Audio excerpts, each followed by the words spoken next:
လုံးပို့ပို့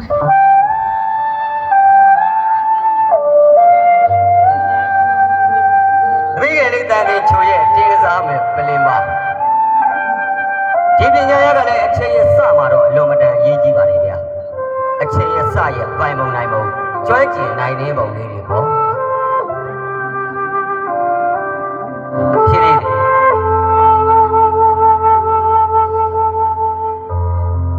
ဖြစ်ပြီနော်အောက်ကပလင်းလေးကလည်းတုံတုံနေနော်စီးပြီးလည်းမှန်မှန်ပထမဆုံးကခုံကြီးရဲ့အပေါ်မှာအပျော်အပြောင်းလေးတွေနဲ့တင်ဆက်လို့ပြီးနေတာပါပဲဗျာဒီမကြမ်းနဲ့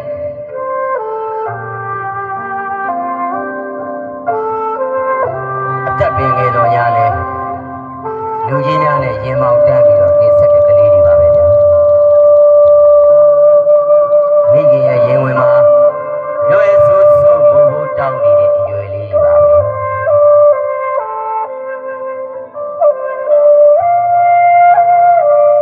စကားပညာဆိုတာဒီတခန်းရဖို့အရေးကိုနှစ်နဲ့လနဲ့ချီပြီးတော့ရှင်းခဲ့ရပါဘူးဖြည်းဖြည်းတော့ပါလမ်းဖြည်းဖြည်းတော့ရင်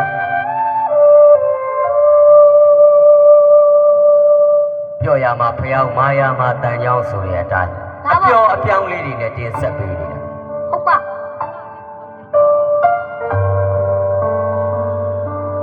ဖြည်းဖြည်းကလေး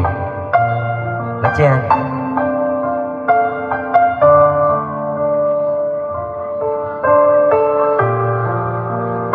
ဖြည်းဖြည်းနဲ့မှန်မှန်လေးသာပြင်စား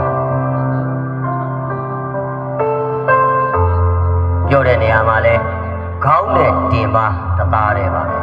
တသားပဲပါပဲ